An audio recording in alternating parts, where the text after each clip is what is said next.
আসসালামু আলাইকুম। আমরা সাধারণত যেকোনো বিপদ হলে বা কেউ মারা গেলে ইন্না লিল্লাহি ওয়া ইন্না ইলাইহি রাজিউন বলি এবং কোনো বিপদ হলে সাধারণত আমরা ইন্না লিল্লাহ বলি। তো আসলে ইন্না লিল্লাহ কি আসলে কোনো খারাপ কিছুর জন্য বলা হয়েছে কিনা? এটা আসলে কোনো খারাপ কিছু কিনা? কোনো অঘটন ঘটলে বা কোনো কিছু ঘটলে আমরা ইন্না লিল্লাহ বলি। তো এটা আসলে কতটুকু এ যুক্তিসঙ্গত? তো আমার কাছে মনে হয় এটা আমাদের একটু চেঞ্জ করা উচিত যে আমাদের মনস্তাত্ত্বিক বিষয়গুলা। এটা নিয়ে আজকে আমি একটু সংক্ষেপে আলোচনা করব। সেটা হচ্ছে কি সূরা বাকারার ১৫৬ নং আয়াতে এই আয়াতটা রয়েছে। বিসমিল্লাহির রহমানির রহিম। ইন্না লিল্লাহি ওয়া ইন্না ইলাইহি রাজিউন। যার অর্থ হচ্ছে নিশ্চয়ই আমরা আল্লাহর এবং আমরা তার কাছেই ফিরে যাব। আসলে দেখেন এখানে কিন্তু বিপদের কোনো কিছু নাই যে বিপদ হলে এটা পড়তে হবে এবং কেউ মারা গেলে এটা পড়তে হবে। জিনিসটি কিন্তু তার অর্থটা কিন্তু এটা না। তার অর্থটা কত সুন্দরভাবে বলা আছে। মানে আল্লাহ তাআলা যে মানে এই আয়াতটা যে কত সুন্দর করে আমাদের উপর নাজিল করছে আমরা কিন্তু সেটা কিন্তু খেয়াল করি নাই। কত ভালো দেখেন যে আমরা আল্লাহর জন্য। তার মানে আমরা হচ্ছি আল্লাহর প্রতিনিধি খলিফা হিসেবে দুনিয়াতে এসেছি। ঠিক আছে? এখন আমরা তার কাছেই ফিরে যাব।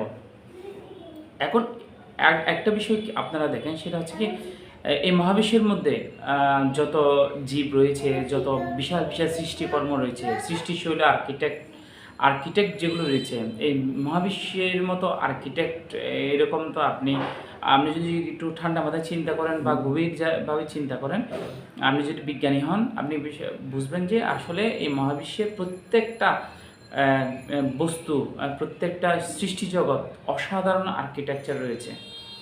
তো নিখুঁতভাবে সৃষ্টি করা হয়েছে। তো এখন এই যে এতগুলো সৃষ্টির মধ্যে কিন্তু একমাত্র মানুষকে কিন্তু আল্লাহ তাআলা খলিফা হিসেবে বা উনার প্রতিনিধি হিসেবে দুনিয়াতে পাঠিয়েছেন। যার কারণে উনি মানুষকে এত আপন করে অ্যাড্রেসিংটা করছে, এইটা কিন্তু অন্য ধর্মগ্রন্থে কিন্তু আমি দেখি নাই বা আমার চোখে পড়ে নাই। যে আমরা আল্লাহর জন্য এবং আমরা তার কাছেই ফিরে যাব। মানে কতটার মধ্যে কতটুকু একটা সম্পর্ক, গভীর সম্পর্ক রয়েছে। আপনারা কি সেটা খেয়াল করছেন? তো আমার কাছে মনে হয় না আমিও আগে এই আয়াতটা বলতাম, ইন্না লিল্লাহ বলতাম খারাপ কিছু হলে। আসলে কিন্তু এটার মতো সুন্দর একটা আয়াত কিন্তু আমার চোখে আর তেমন মনে হয় না। খুবই একটা ভালো লাগার মতো আয়াত। যে দেখেন আমরা আল্লাহর জন্য ফিরে যাব। সেজন্য আমি আপনাদের কাছে রিকোয়েস্ট করব খারাপ কিছু হলে আ আল্লাহ রাসূল সাল্লাল্লাহু আলাইহি ওয়াসাল্লাম কিন্তু এটা পড়তে বলছে এরকম কোনো হাদিস আমার জানা নেই। তবে আমরা কোনো কিছু খারাপ কিছু ঘটলে আমরা ইন্না লিল্লাহ শব্দটা বলবো না। আ আ বলবো না। মানে আমরা যে মনে করি যে ইন্না লিল্লাহ হচ্ছে সবচেয়ে খারাপ একটা মানে খারাপের দোয়া।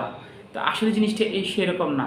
এটা হচ্ছে আল্লাহর সাথে মানুষের বা মানুষের যে সম্পর্ক, প্রতিনিধিত্ব যে খলিফার যে সম্পর্ক, মানুষ যে খলিফা, আল্লাহ তাআলার প্রদত্ত প্রতিনিধির যে সম্পর্কটা, এই গভীর সম্পর্কটা বোঝানো হয়েছে। সেজন্য আমরা ইন্না লিল্লাহটা বলব না। আর আ আর দুনিয়াতে যখন কোনো মানুষ চলে যায়, তখন আমরা এই আয়াতটা পড়ি। ঠিক আছে? তো এই আয়াতটার মধ্যেও আমাদের একটা শিক্ষণীয় বিষয় রয়েছে। সেটা হচ্ছে আমরা আল্লাহর কাছে একদিন এভাবে চলে যাব। ধন্যবাদ সবাইকে। এটা আমার একটা রিয়ালাইজেশন আমি জাস্ট শেয়ার করলাম আপনাদের সাথে।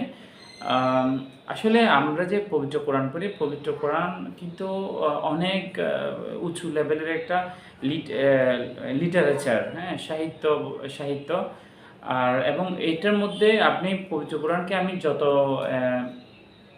খুব সহজভাবেও নিতে পারেন। মানে ভাষাগুলো এমন আমি যতটুকু পড়ি এমন আমি অভিভূত হয়ে যাই। মানে যেকোনো একটা কোরআন আয়াত আপনার কাছে যেকোনো সহজ মানুষই বুঝবে।